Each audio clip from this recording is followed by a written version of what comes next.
Hello everyone. So we have started macroeconomics. Okay.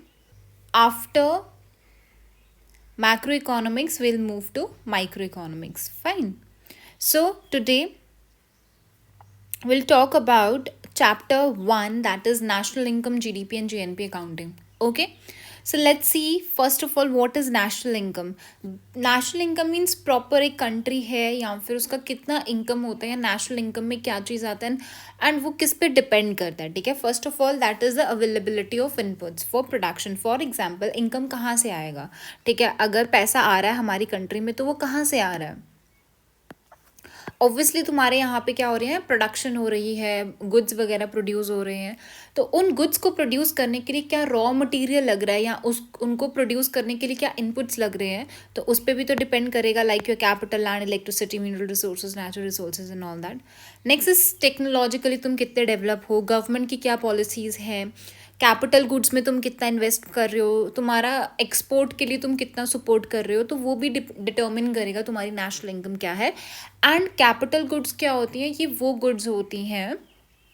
For example capital goods में वो चीज़ें आती हैं, जैसे हम कैपिटल आगे पढ़ेंगे, एक्सपेंडिचर, रेवेन्यू वगैरह. तो जब भी वर्ड कैपिटल आता है इसका मतलब आप कहीं उससे कुछ ना कुछ मतलब लॉन्ग टर्म में फ़ायदा ले रहे हो. ठीक है. कुछ ना कुछ आपको बेनिफिट हो रहा है, मतलब कोई भी चीज़ आप इन्वेस्ट कर रहे हो. फॉर एग्जाम्पल कैपिटल गुड्स में आ गया कि कोई भी एक मशीन है जो बाकी प्रोडक्ट्स बना रही है ना. तो उस एक मशीन आपने मशीन में इन्वेस्ट किया तो वो आगे क्या कर रही है, प्रोडक्शन प्रोसेस में हेल्प कर रही है, कोई और चीज़ें प्रोड्यूस कर रही है. ठीक है. पॉलिटिकल स्टेबिलिटी होना बहुत ज़रूरी है. बांग्लादेश में पॉलिटिकल इंस्टेबिलिटी चल रही है तो उसकी वजह से उनकी जो नेशनल इनकम है उस पर तो बहुत बड़ा इम्पैक्ट पड़ेगा. ठीक है. Then is equality in distribution of income. अब आप देखते हो कि कुछ लोग बहुत रिच है, कुछ लोग बहुत पुअर हैं. अब बिल्कुल ही पुअर लोग हो जाएंगे तो उससे भी तो नेशनल इनकम इफेक्ट होगी. तो इसलिए इक्वालिटी ऑफ इनकम होना बहुत ज़रूरी है. ठीक है. Next we have is goods. अब हमारे पास 3 टाइप के गुड्स होते हैं. ठीक है. Raw materials, intermediate and final goods. Fine. So raw materials में क्या आते हैं, आपका वो जो प्राइमरी गुड्स आप बोल सकते हो, जैसे तुम्हारा प्रॉपर तुम खेतों से ला रहे हो या फिर प्रॉपर जहाँ पे मतलब उग रहा है वो चीज़, प्राइमरी सोर्स आप बोल सकते हो. दैट इज़ अगर फॉर एग्जाम्पल हम वीट ले सकते हैं. वहीं पर अगर हम इंटरमीडिएट की, अगर हम इस वीट का ब्रेड बनाते हैं और उस ब्रेड का जाके सैंडविच बनता है, that is final good. Final good वो होती है जो आप बेच रहे हो एट मतलब एंड में. तो ज़रूरी नहीं कि ब्रेड इंटरमीडिएट ही रहेगा, ब्रेड भी एक टाइम पे आके फाइनल गुड हो सकता है. क्यों? क्योंकि आपने वीट से जब ब्रेड बनाया तो आप ब्रेड भी तो डायरेक्ट बेच रहे हो ना. तो जो डायरेक्ट तुम क्या कर रहे हो, सेल कर रहे हो, तो वो एज अ फाइनल गुड ही है. ठीक है. बट हाँ, अगर कोई ऐसा एक होटल है, ठीक है, जो क्या बना रहा है, सैंडविच बना रहा है, या फिर कोई कैफ़े सैंडविच बना रहा है, तो उसके लिए ब्रेड वुड बी इंटरमीडिएट. ठीक है. ब्रेड होगा और इसका रॉ मटेरियल वीट है जो प्राइमरी हो जाएगा. ठीक है. अब एक और बात हमेशा याद रखना, जब भी हमने एक गुड का प्राइस डिसाइड करना है तो हम उसका फाइनल गुड का प्राइस लेंगे. ठीक है. हम कभी ये और ये बीच में ऐड नहीं करेंगे. क्यों नहीं करेंगे? बिकॉज ये ऑलरेडी ऐड हो गया होगा. फॉर एग्जाम्पल मैं बना रही हूँ सैंडविच. ठीक है. तो मैंने ब्रेड लिया. ठीक है. सो मैं यहाँ पे क्या करूँगी, ब्रेड की कॉस्ट अलग और सैंडविच की कॉस्ट अलग नहीं लूँगी. जब भी मैंने एक सैंडविच ब्रेड बाय किया होगा, फॉर एग्जांपल मैंने ब्रेड लिया तो मैंने उसका सैंडविच बनाया, तो मैंने टोटल कॉस्ट ऑलरेडी सैंडविच में डाल दी है कि ठीक है मेरे को एक सैंडविच इतने का पड़ रहा है. ठीक है. तो अगर वो एक सैंडविच तुम्हें मान लो 60 रुपीज़ का पड़ रहा है ना, तो तुमने उसमें 60 रुपीज़ में ऑलरेडी ब्रेड की कॉस्ट डाल दी है. क्यों? क्योंकि तुम्हें मान लो तुमने 10 रुपये का तुम्हें ब्रेड मिला, मतलब कि 10 रुपये का तुम्हें ब्रेड खरीदा, उसमें से तुमने क्या कर दिया, सब जो भी चीज़ें आपने लगा वगा के जो भी था अपना प्रॉफिट वगैरह दे के आपने 60 रुपये इसकी कॉस्ट कर ली, तो ये इसमें ऑलरेडी होगा. तो इसलिए हम हमेशा क्या करते हैं, फाइनल गुड की क्या करते हैं, प्राइस जब भी देखना तो फाइनल गुड का लेते हैं. ठीक है. जो बेच रहे हो. फॉर एग्जाम्पल अगर bread as a final good होता तो हम ब्रेड की ही कॉस्ट लेते सिर्फ. ठीक है.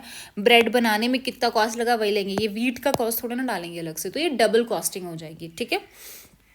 चलिए next we have is final goods में हमारे पास 2 टाइप के होते हैं, that is consumption goods and capital goods. ठीक है. अब कंजप्शन मतलब तुम कंज्यूम कर रहे हो.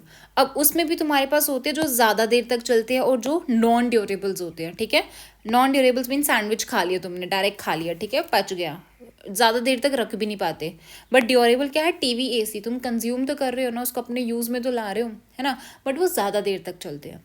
वहीं पे कैपिटल गुड्स है, कैपिटल गुड भी ज़्यादा देर तक चलेगा, बट ड्यूरेबल और कैपिटल गुड्स में फ़र्क क्या होता है कि जो कैपिटल गुड्स होते हैं वो दूसरी चीज़ों को मैन्युफैक्चर करने के लिए हेल्प करते हैं, ठीक है। फॉर एग्जांपल कोई पेपर इंडस्ट्री है, वहाँ पे टेक्नोलॉजीज मशीन्स होंगी, तो वो मशीन्स के थ्रू तुम पेपर बना रहे हो, तो वो मशीन क्या कर रही है, दूसरे प्रोडक्ट्स बना रही है। बट यहाँ पे टीवी एसी कोई दूसरा प्रोडक्ट नहीं बनाएगा, है ना, तो इसीलिए कंजप्शन में आएगा। ये क्या आ जाएगा, कैपिटल गुड्स, मतलब कि तुम कुछ ना कुछ कमा रहे हो इससे, ठीक है, इन्वेस्ट करके। So support production of other goods, capital goods क्या करती हैं, डिफरेंस है दोनों में कि वो बाकी जो दूसरी गुड्स है उनके प्रोडक्शन में हेल्प करती है। इंटरमीडिएट क्या करती है, जो ये आपकी इंटरमीडिएट है ये खुद ट्रांसफॉर्म हो जाएंगी, जैसे ब्रेड है वो ट्रांसफॉर्म हो गया सैंडविच में, ठीक है, बट जो आपका कैपिटल है वो खुद ट्रांसफॉर्म नहीं होगा। अब कोई मशीन है वो अपने आप को ट्रांसफॉर्म नहीं करेगी, ठीक है ना, so they themselves don't get transformed. Fine, next we have is consumer durable and capital. अभी मैंने आपको ऊपर बता दिया इनके difference. Now there is a difference, flows versus stock क्या होता है। देखिए फ्लो का मतलब क्या होता है, हम इसको या तो मंथली या ईयरली लेते हैं इनकम। फॉर एग्जाम्पल एक मंथ में इतना था, पूरे ईयर में इतना फ्लो था, ठीक है। फॉर एग्जाम्पल अगर हम छोटी सी एग्जाम्पल लें, जैसे आपके पास हो जाता है रिवर में फ्लो हो रहा है, क्या हो रहा है कि इस साल रिवर में इतना फ्लो था, ठीक है, फ्लो इतना पानी जा रहा है पूरे साल में। बट स्टॉक क्या होता है, एक particular point of time period में। फॉर एग्जाम्पल अगर आप रिजर्वॉयर में पानी लो तो वो एक स्टॉक है, स्टॉक रखा हुआ हमने, जैसे कि ईयर की स्टार्टिंग में इतना स्टॉक था, ईयर के एंडिंग में इतना स्टॉक था। तो एक पर्टिकुलर पॉइंट ऑफ टाइम पे जब हम स्टॉक देखते हैं, मतलब देखते हैं कि कितना हमारे पास प्रोडक्ट है, that is stock. But flow है कि कितना फ्लो आ रहा है, ठीक है, कितने प्रोडक्ट्स आ रहे हैं ईयरली या मंथली, कितना उनका फ्लो रहा है, ठीक है। नेक्स्ट हमारे पास है gross investment of an economy.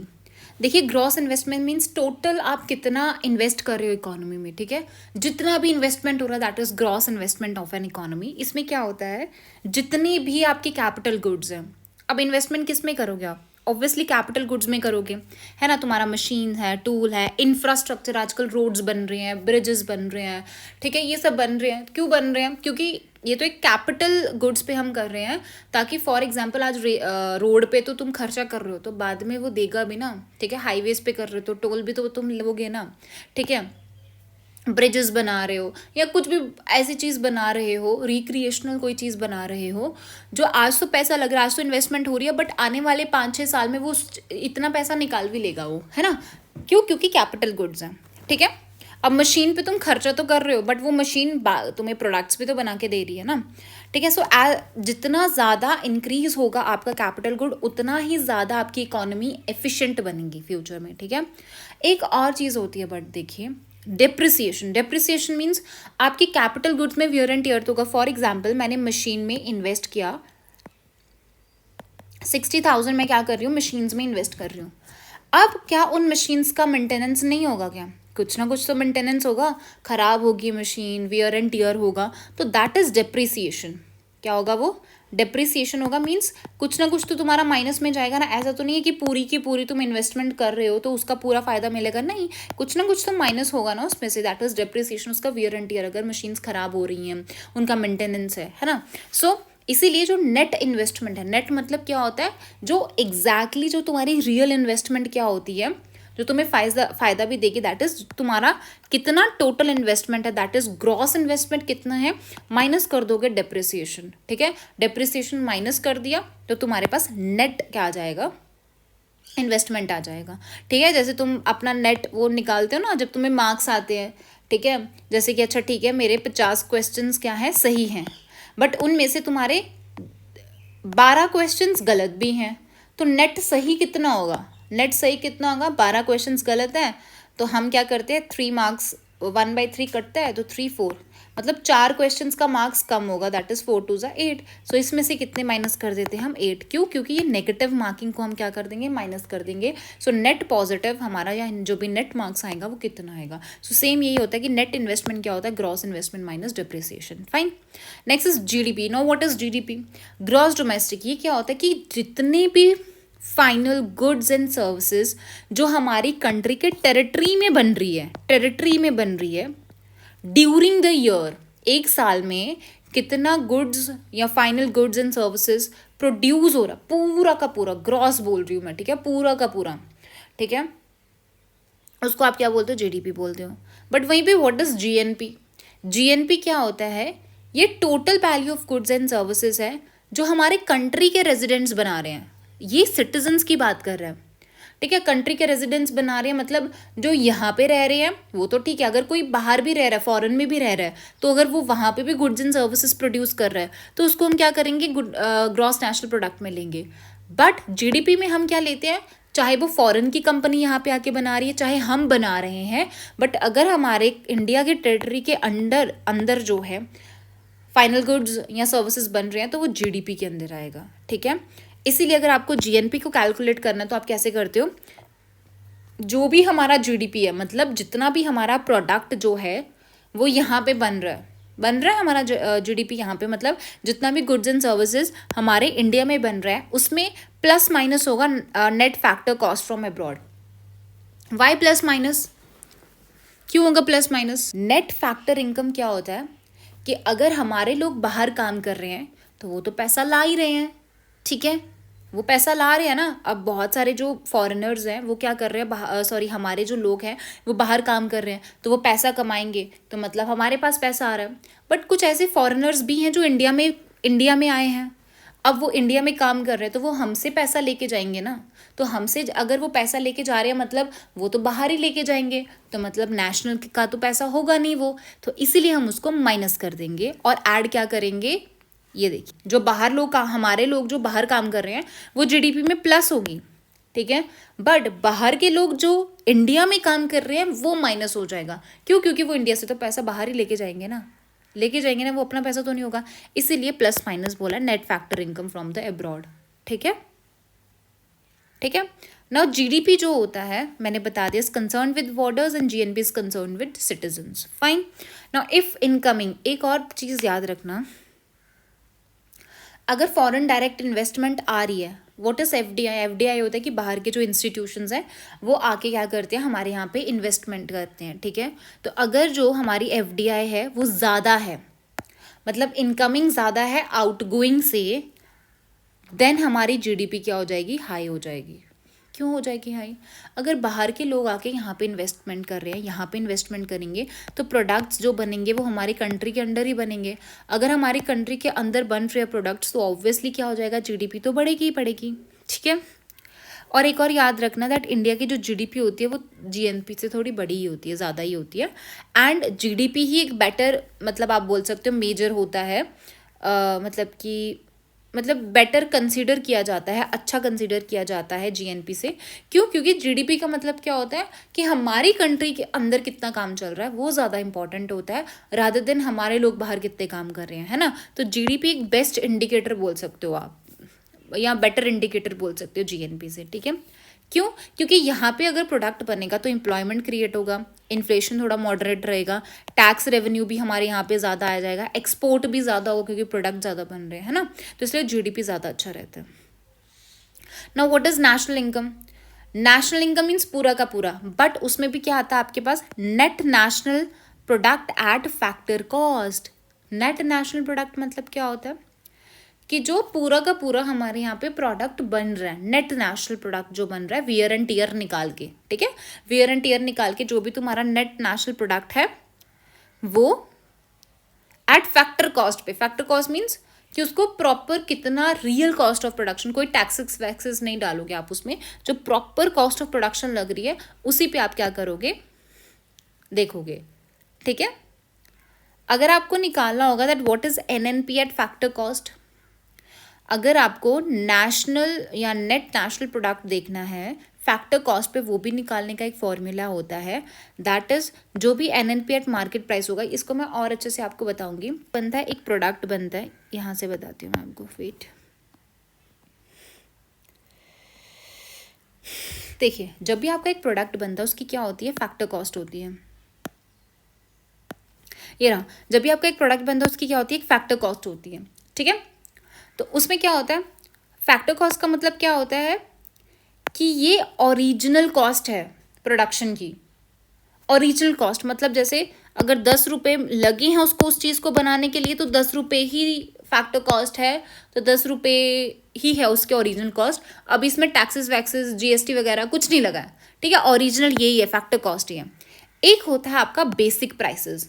अब बेसिक प्राइसेस कब आता है, जब आप प्रोडक्शन टैक्सेस को डालते हो। मतलब जैसे आपको इतना इतना जैसे कि हम अगर एक कंपनी है वो प्रोड्यूस कर रही है, तो प्रोडक्शन के लिए उसको कितना पैसा लगा या फिर उस चीज़ को प्रोड्यूस करने के लिए कितना पैसा लगा। फॉर एग्जांपल फैक्टर कॉस्ट में तो आ गया कि रॉ मटेरियल इतना लगा, ये बट उसको बनाने के लिए जो लेबर लगा है ना, जो बनाने के लिए लेबर लगा है, तो उसमें प्रोडक्शन टैक्सेस भी ऐड करोगे। जब प्रोडक्शन टैक्सेस ऐड करते हो तो वो बेसिक प्राइस बन जाता है। वहीं पे जब बेसिक प्राइस में तुम नेट प्रोडक्ट टैक्सेस लगाते हो, प्रोडक्ट के टैक्सेस लगाते हो, क्योंकि अब तो यहाँ पे प्रोडक्ट बन गया, प्रोडक्ट के ऊपर भी टैक्स लगता है, तो वो मार्केट प्राइस बन जाता है जिसपे हमें मिलता है वो चीज़। सो क्या मतलब क्या होता है, इसमें बहुत सारे इनडायरेक्ट टैक्सेस को ऐड किया जाता है, ठीक है। सो फैक्टर कॉस्ट से जो मार्केट प्राइसेस होते हैं उसमें क्या हो जाता है, नेट इनडायरेक्ट टैक्सेस हो जाते हैं जो हमें मिलता है, ठीक है। अगर तो आप जीएसटी लगाते हो, यहाँ पे क्या लगाते हो, जीएसटी लगाते हो, तो ये प्रोडक्ट हमें महंगा मतलब भी महंगा बेचेंगे, ठीक है, तो मार्केट प्राइस बढ़ जाएगा, फैक्टर कॉस्ट है। बट वहीं पे क्या होता है कि गवर्नमेंट क्या करती है, कुछ चीज़ों पे, जैसे फर्टिलाइज़र है, फर्टिलाइज़र 500 रुपये है, ठीक है, 500 रुपये में बन रहा है आपका फर्टिलाइज़र, बट गवर्नमेंट ने क्या किया, सब्सिडी दिया। तो सब्सिडी अगर देगा तो मतलब सब्सिडी यहाँ पे दी तो मार्केट प्राइस क्या हो जाएगा, कम हो जाएगा, क्योंकि सब्सिडी दे रहा है ना वो, तो मार्केट प्राइस उसने प्राइस थोड़ा कम कर दिया, तो इसमें मार्केट प्राइस थोड़ा कम हो जाएगा। अब यहाँ पे आते हैं, अब देखो, अब उसने क्या बोला कि जो भी आपका नेट नेशनल प्रोडक्ट है एट फैक्टर कॉस्ट, ठीक है, वो क्या हो जाएगा, जो भी आपका मार्केट में आज प्राइस है उसमें से आप क्या कर दोगे, इनडायरेक्ट टैक्सेस तो माइनस कर दोगे, माइनस माइनस प्लस सब्सिडी कर दोगे, प्लस सब्सिडी डालोगे। क्यों, क्योंकि सब्सिडी को तो तुमने, सब्सिडी से क्या हो जाता है, मार्केट प्राइस कम हो जाता है ना, तो इसलिए हम इसमें ऐड करते हैं सब्सिडी और इनडायरेक्ट टैक्सेस को माइनस कर देते हैं, तो हमारे पास क्या आ जाता है, NNP at factor cost. Okay, so ये जो आपका नेट नेशनल प्रोडक्ट है, यहाँ पे ये जो नेशनल इनकम है, नेशनल इनकम को आप नेट नेशनल प्रोडक्ट में भी लिख सकते हो एट फैक्टर कॉस्ट। बट आप एक और चीज़ कर सकते हो, नेशनल इनकम को आप एक और तरीके से लिख सकते हो कि जो भी तुम्हारी पर्सनल इनकम है, जितनी भी पर्सनल इनकम आ रही है, ठीक है, और अनडिस्ट्रीब्यूटेड प्रॉफिट, मतलब जो भी तुम्हारा खुद का प्रॉफिट है, डिस्ट्रीब्यूटेड नहीं है, अनडिस्ट्रीब्यूटेड प्रॉफिट है, and net interest payments made by the house hold. For example कोई हाउस होल्ड है, उसने क्या किया है, कोई लोन लिया है, तो उसमें वो क्या करेगा, लोन पे इंटरेस्ट देना पड़ेगा कि नहीं देना पड़ेगा, वो ऐड हो जाएगा, कॉर्पोरेट टैक्स ऐड हो जाएगा। बट वहीं पे माइनस क्या होगा, ट्रांसफ़र पेमेंट्स। माइनस क्यों होगा ट्रांसफ़र पेमेंट्स, क्योंकि ये गवर्नमेंट से पैसा हाउस होल्ड को जाएगा, ये तो हो रहा है कि हाउस होल्ड से गवर्नमेंट को मिल रहा है, ठीक है, बट ये जो होगा, ये माइनस हम इसलिए कर रहे हैं क्योंकि ट्रांसफ़र पेमेंट्स वो पेमेंट्स होती हैं जो गवर्नमेंट एक हाउस होल्ड को देती है, जिनसे मतलब इन रिटर्न उनको कुछ नहीं मिलता, बट उनको एक्स्ट्रा एक्सपेंडिचर करना पड़ता है, जैसे गरीब लोगों को अपलिफ्ट कराने के लिए, ठीक है। सो क्या होता है, ट्रांसफ़र पेमेंट्स वो होती है by the government to citizen as part of income redistribution के लिए, ठीक है, जैसे पेंशन प्रोवाइड करती, जैसे विडो पेंशन दी जाती है, या फिर स्कॉलरशिप दे दी, प्राइजेस दे दिया, ठीक है। अब आता है अदर एग्जाम्पल्स भी होते हैं, सोशल सिक्योरिटी बेनिफिट, इंसेंटिव्स दे दिए अंडर वेरियस स्कीम्स के अंडर, इंसेंटिव्स दे दिए, ठीक है, अनएम्प्लॉयमेंट कॉम्पनसेशन। देखिए क्या होता है, एक बात याद रखना कि आपकी जो सब्सिडीज़ होती हैं वो इसमें इंक्लूड नहीं होगा, बट सब्सिडीज़ आपका ट्रांसफर पेमेंट्स में इंक्लूड नहीं होता है, ठीक है। Pay to exporters, farmers and manufacturers, ये किन को पे किया जाता है, एक्सपोर्टर्स, फार्मर्स या जो भी मैन्युफैक्चरर्स होते हैं उनको दिया जाता है। सो यहाँ पे क्या होता है, देखिए ट्रांसफ़र पेमेंट में कभी भी एक्सचेंज नहीं होगा ऑफ गुड्स एंड सर्विसेज का, ठीक है, बट सब्सिडीज़ में होता है। कैसे होता है, क्योंकि सब्सिडीज़ अगर मतलब कि फार्मर्स को पे की जा रही है, ठीक है, इन रिटर्न वो पैसा जो है, मतलब कि अब मैन्युफैक्चरर है, फॉर एग्जांपल कि एक मैन्युफैक्चरिंग कंपनी है, वो फर्टिलाइज़र बना रही है, ठीक है, अब गवर्नमेंट बोल रही है इसको सस्ते में दे दो, कस्टमर को तो सस्ते में मिलेगा, बट गवर्नमेंट वो वापस किसको दे देगी, मैन्युफैक्चरर को वही पैसा वापस मैन्युफैक्चरर को दे देगी। सो यहाँ पे क्या हो जाता है, एक्सचेंज हो रहा है, ठीक है, बट ट्रांसफर पेमेंट में कोई एक्सचेंज नहीं होता। फॉर एग्जाम्पल तुम किसी को प्राइस देते हो, वापस थोड़े ना मांगोगे कुछ, स्कॉलरशिप देते हो वापस थोड़े ना कुछ, उसके बदले में कुछ चुकाना थोड़े ना पड़ेगा। इसलिए हमेशा याद रखिएगा ट्रांसफर पेमेंट्स में आपका सब्सिडीज नहीं आता है, ठीक है। नेक्स्ट पे है पर्सनल डिस्पोजेबल इनकम, मतलब उतना इनकम जो तुम डिस्पोज कर सकते हो, खर्चा कर सकते हो, that is personal disposable income. So it is ये वो पार्ट होता है आपके इनकम का which belongs to the household and they may decide to consume a part of it और सेव द रेस्ट, ठीक है। मतलब जो सिर्फ और सिर्फ हाउस होल्ड का होगा। फॉर एग्जाम्पल अगर मैं क्या कर रही हूँ, आज 50,000 कमा रही हूँ फॉर एग्जाम्पल, ठीक है, तो उनमें से हो सकता है मैंने कुछ लोन दिया तो मैं वो दे दूंगी, ठीक है। लोन लिया 10,000 वहाँ चला जाता है, ठीक है, और मेरा थोड़ा बहुत है वहाँ चला गया, ठीक है, टैक्स इनकम टैक्स था वो दे दिया, ठीक है। बट जो बच गया मेरे पास, मान लो 30K मेरे पास बच गया, now this is my personal disposable income कि इतना मैं खर्चा कर सकती हूँ।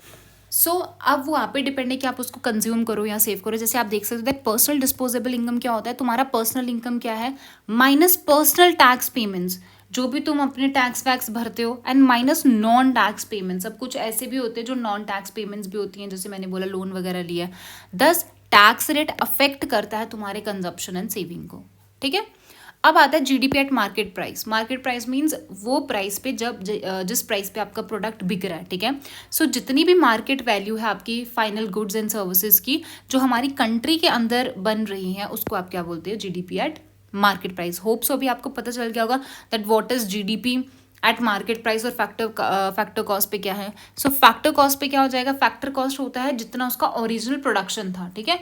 मतलब अगर वो 10 रुपये में बननी थी बिना टैक्सेस वगैरह लगा के, तो दैट इज फैक्टर कॉस्ट। तो जीडीपी, सो अगर आपको निकालनी तो क्या होगा, अगर फैक्टर कॉस्ट उसकी मार्केट प्राइस उसकी 20 रुपये, ये 10 रुपये थी, बट उसकी मार्केट प्राइस 20 रुपये है। क्यों थी, क्योंकि उसमें हमने इनडायरेक्ट टैक्सेस ऐड किए थे, तो यहाँ से हम इसको माइनस कर देंगे इनडायरेक्ट टैक्सेस, प्लस सब्सिडी को ऐड कर देंगे। माइनस माइनस क्या हो जाएगा, प्लस, प्लस सब्सिडी क्यों किया, क्योंकि अगर सब्सिडी दोगे तो ऑब्वियसली तुम्हारा मार्केट प्राइस डिक्रीज हो जाएगा कि नहीं हो जाएगा, है ना। फॉर एग्जाम्पल ये 10 रुपये की चीज़ थी, मार्केट प्राइस आपका 5 रुपये हो गया सब्सिडी देने के बाद, ठीक है। तो अगर आपको यहीं से इस मार्केट प्राइस से आपको फिर से फैक्टर कॉस्ट आना, तो आपको तो प्लस करना पड़ेगा कि नहीं करना पड़ेगा, प्लस करना पड़ेगा ना। क्या प्लस करना पड़ेगा, सब्सिडी ऐड करनी पड़ेगी इसमें, तो ही जाके आपका 10 वापस आएगा। इसीलिए हम सब्सिडी को प्लस करते हैं बट इनडायरेक्ट टैक्सेस को माइनस करते हैं, ठीक है। नेक्स्ट मैंने आपको क्या बताया, जब भी आप एक बात याद रखिएगा, जब भी आपको नेट कुछ भी निकालना है तो आपको ग्रॉस माइनस डिप्रिसिएशन करना है। सो इसीलिए अगर आपको नेट डोमेस्टिक प्रोडक्ट देखना है, फॉर एग्जांपल कि अगर आपको देखना है कि कितना प्रोडक्ट बना है, तो एग्जैक्टली कितना बना है, ठीक है। अगर फॉर एग्जाम्पल तुमने 20 प्रोडक्ट बनाए, उसमें से 5 खराब भी तो निकलेंगे, वेस्ट भी तो होगा कुछ तुम्हारा कुछ मटेरियल। सो टोटल तुमने बनाए थे 20, उसमें से डेप्रिसिएशन कितना हुआ, -5। तो जो नेट आएगा वो आपके 15 प्रोडक्ट्स होंगे जो असली काम किए हैं, ठीक है। सो ग्रॉस जब भी निकालना है वो क्या हो जाएगा आपका, ग्रॉस या फिर नेट जब भी निकालना तो that will be equal to what, gross minus depreciation, ठीक है। So factor cost minus market price क्या होता है, तुम्हारा जो भी इनडायरेक्ट टैक्स लगा रहे हो तुम बीच में, सब्सिडीज लगा रहे हो, ठीक है। And real GDP minus nominal GDP inflation क्या होता है। अभी this is important, very very important. हमारे पास 2 टाइप की जीडीपी होती है, एक होता है नॉमिनल, एक होता है रियल। नॉमिनल क्या होता है, फॉर एग्जाम्पल आज आलू के प्राइस बढ़ गए, आज प्याज के प्राइस बढ़ गए, तो तुमने आज देखा कि जीडीपी कितने, आज के प्राइस पे, करंट जो प्राइसेस है उस पर देखा तुमने, बट कल को कम भी हो जाएंगे, होंगे कि नहीं। बट रियल जीडीपी क्या होता है कि एक कांस्टेंट सेट ऑफ प्राइस पे देखते हो। फॉर एग्जांपल एक बेस ईयर पकड़ लेते हो, अच्छा ठीक है, एक एवरेज प्राइस ले लेते हो कि ठीक है आलू का प्राइस इतना अंदर रहता है, फॉर एग्जांपल एक्स रहता है, एक्स रुपीज़ रहता है आलू का प्राइस, ठीक है। तो मतलब फ्लक्चुएशन नहीं दिखाएंगे बट एवरेज प्राइस ले लेंगे कि ठीक है इतने प्राइस पे होता है। तो उससे क्या हो जाता है, आपके पास एक रियल जीडीपी पता चलती है कि ठीक है असली जीडीपी यही लेते हैं हम, ठीक है। नॉमिनल में फ्लक्चुएशंस बहुत होती हैं, आज प्राइस कम है कल बढ़ जाएगा, है ना। तो ये थोड़ा बहुत इधर उधर चलता रहता है। सो बेस ईयर, सो वैसे ही अगर आप रियल जीडीपी में से नॉमिनल जीडीपी माइनस करोगे तो आपको इन्फ्लेशन पता चलेगा, आपको पता चलेगा कि कितना प्राइस बढ़ गया या कितना कम हो गया, तो उससे आपको महंगाई का पता चलता है, ठीक है। इसीलिए आपका रियल जीडीपी बहुत ज़रूरी होता है, बिकॉज क्योंकि जब भी नॉमिनल जीडीपी में तुम क्या करते हो, इन्फ्लेशन डालते हो। अब तुम महंगाई नहीं डालोगे, अगर तो फिर कैसे पता चलेगा तुम्हारा रियल जीडीपी क्या है? ऐसे तो तुम दिखा दोगे कि यार तुम्हारी जीडीपी तो बहुत बढ़ गई है, तुमने तो बहुत मुनाफा कमाया है, बट इतना भी तो देखो कि महंगाई भी तो बढ़ी है, तो वो भी ऐड करना ज़रूरी है, इसलिए रियल जीडीपी हम लेते हैं, ठीक है। अब what is the base year, मैंने आपको बता दिया कि वो ईयर होता है जिसका आप प्राइस चूज कर देते हो to calculate the real GDP. तो अभी अगर हम देखें तो हम बेस ईयर क्या लेते हैं, 2011-12 का बेस ईयर लेते हैं, ठीक है। पहले 2004-5 का था। Now what is GDP deflator? GDP deflator होता है कि रेशो होती है कि नॉमिनल जीडीपी कितनी है तुम्हारी अपॉन रियल जीडीपी कितनी है, ठीक है। मतलब कितना डिफ्लेट कर रही है, कितना वो डेविएट कर रही है, ठीक है। और इससे पता चल जाएगा कितना इन्फ्लेशन बढ़ा या कम हुआ या कांस्टेंट रहा क्या इन्फ्लेशन, ठीक है। So rest we will continue in our next video, okay. So moving toward the news of the day, ठीक है। सो पहला हम देखते हैं इकोनॉमिक का न्यूज़। सो पहला उसने बोला कि जो इंडियन ऑयल, हमारे जो पब्लिक सेक्टर अंडरटेकिंग्स हैं, उनका जो डिविडेंड है वो रशिया में क्या हो गया, स्टक हो गया है, and it is around $900 million। So first of all आपको पता होना चाहिए डिविडेंड क्या है। डिविडेंड इनकम क्या होता है कि कहीं आपने किसी के, मतलब कि कोई एक स्टॉक है, उसमें आपके क्या है, शेयर्स हैं, या तुम एक शेयर होल्डर हो, और वहाँ से जो तुम्हें इनकम आ रही है दैट इज़ डिविडेंड इनकम, ठीक है। तो हमारी जो भी ऑयल कंपनीज हैं उनके शेयर्स हैं रशिया में, ठीक है। रशियन की कंपनीज जो हैं वहाँ पे हमारे क्या हैं, वहाँ पे हमारी जो ऑयल कंपनीज हैं उनके शेयर्स हैं, और वहाँ से उनको इनकम मिलता है। बट वो कुछ रीजंस की वजह से क्या हो गया, अराउंड $900 million वहीं पे अभी स्टक है। कहाँ पे, रशिया में ही स्टक है, और वो हमें मिल नहीं पाया है, ठीक है। सोचो कितना पैसा फंस गया हमारा वहाँ पे, ठीक है। किस वजह से फंसा है, एक तो रशिया यूक्रेन वॉर हुआ, ठीक है, उस वजह से फंस गया। यहाँ पे आप देख सकते हो कि जो भी डिविडेंड पेमेंट रिसीव की गई है बाय ओएनजीसी, विदेश है हमारा, या ये है, ठीक है, आज stuck in the bank accounts. तो बैंक अकाउंट्स में स्टक हो गया है, ठीक है। कहाँ पे, मॉस्को में। क्यों? क्योंकि पेमेंट चैनल रिलेटेड रिस्ट्रिक्शंस आ गए हैं। मतलब जो भी यूक्रेन के साथ उन्होंने वॉर किया, तो बहुत सारी रिस्ट्रिक्शंस आ गई हैं बैंक्स के उसमें, इसी वजह से, ठीक है। अब क्या है, जो इशू है हमारा, मतलब ये जो मेन है, वो किस वजह से इतना कॉम्प्लिकेशन आ गया है। एक तो रशिया पे सैंक्शंस लगा दिए हैं, जो वेस्टर्न है उन्होंने सैंक्शन लगा दिया है रशिया पे। क्यों सैंक्शंस लगा दिए हैं? क्योंकि रशिया ने अब वॉर की थी यूक्रेन पे, इसी वजह से तो सैंक्शंस लग गए मॉस्को पे और उनके एनर्जी सेक्टर पे, इस वजह से। अगर हम स्टेक्स की बात करें, हमारे कितने स्टेक लगे हुए हैं, तो अराउंड अबाउट अगर आप देखोगे, जो ऑयल एंड नेचुरल गैस है उसके 20% स्टेक हैं। सैकलिन 1 प्रोजेक्ट, मतलब कि जो आपका रशिया का प्रोजेक्ट है ये, वहाँ पे हमारे पैसे लगे हुए हैं, और 26% वांकोर प्रोजेक्ट में लगे हुए हैं, ठीक है। तो आप देख सकते हो, अगर हम देखें अराउंड अबाउट देखें, तो 600 से $650 million जो पैसा है वो किसका फंसा हुआ है, आईओसी ओआईएल का ही स्टक हो गया है, और $250 million किसका है, ओवीएल का है, ठीक है। अब ऐसा बोला जा रहा है कि एक ही तरीका हम क्या कर सकते हैं पैसा वहाँ से लाने के लिए, एक ही तरीका है कि हम क्या करें, रशिया में और ज़्यादा इन्वेस्टमेंट कर दें। तो और ज़्यादा इन्वेस्टमेंट अगर हम करेंगे तो वहीं का पैसा वही मतलब इन्वेस्ट हो जाएगा। बट उन्होंने ये चीज़ भी बोला है कि जो भी हमारे पास पैसा आने वाला था, मतलब जितना भी वहाँ से रशिया से पैसा आने वाला था, वहाँ पे जो ऑलरेडी प्रोजेक्ट्स चल रहे हैं तो उनका जो भी ऑपरेशनल कॉस्ट वगैरह है वो सब काट वाट के ही मतलब इतना $900 million है। बट उन्होंने क्या चीज़ बोला है कि बहुत सारी जो कंपनीज़ हैं, मतलब उन्होंने सोचा नहीं अभी इन्वेस्टमेंट करने का, और वो ऐसे इन्वेस्टमेंट नहीं कर सकते कहीं पे भी प्रोजेक्ट्स पे, ठीक है। तो ये तो मतलब ऑप्शन सही नहीं लग रहा, ठीक है। और नेक्स्ट एक और चीज़ बोली गई है कि एक और तरीका है पैसा वापस लाने के लिए, कि जो ओवीएल है उसको क्या करना है, मतलब अगर पैसा वापस लाना तो उसको क्या करना है, अराउंड अबाउट उसको $600 million उसको रशिया को देना है अपनी रीनॉमिनेशन के लिए as a shareholder. For देखिए क्या होता है कि जब आपको कोई भी, आप एक प्रोजेक्ट में शेयर होल्डर हो, बट फिर से अगर आपको रीनॉमिनेट होना है उसके लिए, तो आपको फिर से एक अमाउंट भरना पड़ता है। तो उसने बोला कि उसको $600 million रशिया को देना ही है, तो वहीं से हम क्या कर देंगे, बैलेंस कर देंगे कि उसको $600 million पे नहीं करना पड़ेगा, तो उसमें से कट वट जाएगा। और इसी के बारे में क्या चल रही है ना, इंडिया और रशिया के बीच में थोड़ी सी बात चल रही है कि जो भी पैसा वैसा स्टक हुआ है हम उसको क्या कर सकते हैं, सेटल कर सकते हैं ऐसी पेमेंट से, ठीक है। अब जो रशिया यूक्रेन वॉर हुआ था उसकी वजह से क्या हो गया कि जो अमेरिका का जो ऑयल मेजर, मतलब अमेरिका का जो ऑयल मेजर ये एक्सॉन मोबिल है, उसने भी क्या कर दिया है, एग्जिट ले लिया है रशिया से। और जो स्कैलिन प्रोजेक्ट है उसको नेशनलाइज कर दिया गया है मॉस्को के द्वारा। ठीक है, अब एक और चीज़ क्या है, उसने ये चीज़ बोला कि जो इंडिया है वो बहुत ज़्यादा क्या करता है, क्रूड ऑयल रशिया से अभी क्या कर रहा है, इंपोर्ट कर रहा है। तो हम उसके बदले में भी क्या कर सकते हैं, सेटल कर सकते हैं कि हम तुम्हें ऑयल दे देंगे, तो जितना जितना ऑयल आता जाएगा उतना उतना तुम्हारा पैसा वहाँ से कटता रहेगा, है ना। बट उन्होंने एक और चीज़ बोला है कि चलो ठीक है ऑयल तो हो गया, बट सारी की सारी इंडियन कंपनीज आपसे ऑयल नहीं लेती है। जैसे कि आईओसी और बीपीसीएल तो आप तो रशियन ऑयल लेती है, लेकिन ओआईएल नहीं लेती है। ये दूसरा क्या है कि जो रशिया के जो भी प्रोजेक्ट्स हैं आपके, उसमें इन्वेस्टमेंट होता है, बट किसके थ्रू होता है, स्पेशल पर्पस व्हीकल्स के थ्रू होता है। एंड ये जो स्पेशल पर्पस व्हीकल्स हैं ये कहाँ रजिस्टर होती हैं, इन दोनों कंट्रीज में नहीं, बट किसी और कंट्री में होती हैं। ठीक है, जैसे कोई भी हो सकती है, फॉर एग्जांपल आपका सिंगापुर हो गया। तो इसीलिए जब भी नेगोशिएशंस होगा या सेटलमेंट होगा, जो भी होगा ऑयल से रिलेटेड जो भी सेटलमेंट है, तो वो सिर्फ इंडिया और रशिया का मैटर नहीं है, बल्कि बाहर कोई कंट्री का भी मैटर है। ठीक है, सो इसका मतलब any payment dealing with Russian oil in this case would come under जूरिसडिक्शन of oversee territory के उसमें आएगा, सिर्फ और सिर्फ रशिया इंडिया के उसमें नहीं आएगा।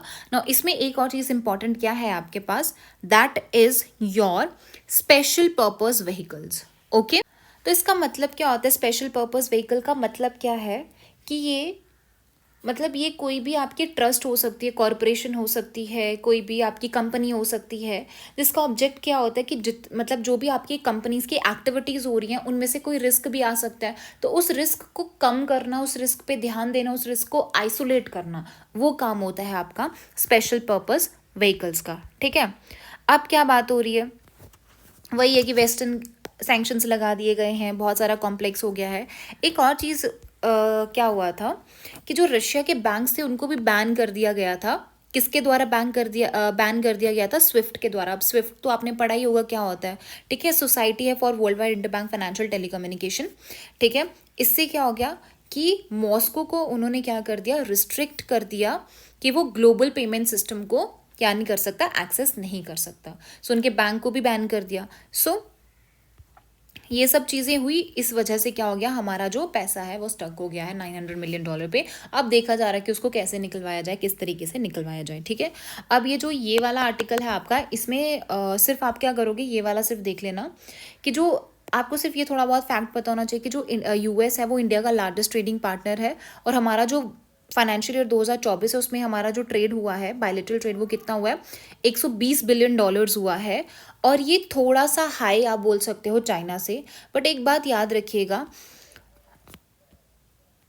हमारा मतलब जो यूएस के साथ हमारा ट्रेड है वो इंडिया को बहुत फेवर करता है। क्यों फेवर करता है, एक तो ये बहुत डाइवर्स ट्रेड है, मतलब डिफरेंट डिफरेंट एक्टिविटीज़ में होता है। ठीक है, डिफरेंट डिफरेंट चीज़ों में, लाइक टेक्सटाइल्स में भी हो रहा है। ठीक है, आगे देखेंगे हम। और एक और चीज़ क्या होता है कि हमारा जनरली हमारा क्या चल रहा है ना, मतलब जो भी हमारे टॉप के जो भी हमारे ट्रेडिंग पार्टनर्स हैं, ठीक है, टॉप के जो आप बोल सकते हो 10 जो हमारे टॉप ट्रेडिंग पार्टनर्स हैं, उनमें से जो 9 ट्रेडिंग पार्टनर्स हैं हमारे, उनके साथ हम ट्रेड डेफिसिट में ही चल रहे हैं। ट्रेड डेफिसिट का मतलब क्या होता है कि हमारा जो इम्पोर्ट है वो हाई है देन एक्सपोर्ट। ठीक है, हम ज़्यादा सामान ले रहे हैं बाहर जाने से। ठीक है, तो इसका मतलब है मुनाफा तो कम ही हो रहा है, ट्रेड तो हो रहा है बट डेफिसिट में हो रहा है। बस एक यूएस ही है जिसके साथ हमारा ट्रेड डेफिसिट नहीं चल रहा है। ठीक है, हम जिसमें क्या है, हमारा एक्सपोर्ट ज़्यादा है इम्पोर्ट से।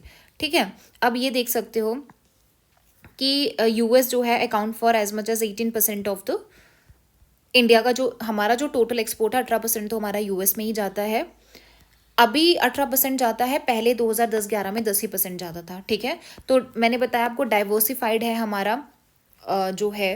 क्यों, क्योंकि ये बहुत सारे हमारे यहाँ पे रेंज ऑफ इंडस्ट्रीज को क्या करता है, बेनिफिट करता है। जैसे लेबर एक्सटेंसिव टेक्सटाइल हो गया, capital intensive electronics, engineering sector, तो हर चीज़ की डिमांड है आपके यूएस में। ठीक है, तो आप देख सकते हो कि अगस्त 2024 में हमने $6.5 बिलियन का क्या किया है, एक्सपोर्ट किया है। और वो किससे ज़्यादा है, अगर हम यूए, यूके और नीदरलैंड तीनों को मिला के, इन तीनों कंट्रीज़ में जो भी हमारा क्या गया है एक्सपोर्ट गया, इन तीनों को मिला के भी ये आपका जो एक्सपोर्ट है यूएस में वो ज़्यादा है, ठीक है। बस यही रखना। और बाकी इंडिया जो है वो 8th लार्जेस्ट इम्पोर्टर है टू द यूएस, ठीक है। अब क्या होता है कि अगर ये क्यों पढ़ रहे हैं, क्योंकि क्या होता है कि जब भी आपके वर्ल्ड की इकोनॉमी में कोई चेंज आता है तो वो उसके डायरेक्ट और इनडायरेक्ट रिपरकशंस इंडिया पे भी आते हैं। क्यों? क्योंकि हमारा ट्रेड वगैरह चल रहा है। अब हम 8th लार्जेस्ट पार्टनर है, तो ऑब्वियसली अगर वहाँ पे कुछ होगा तो यहाँ पे तो इम्पैक्ट पड़ेगा ही पड़ेगा, ठीक है। एक और है आपका ये वाला, चलो ये वाला हम नेक्स्ट वीडियो में करते हैं, ठीक है।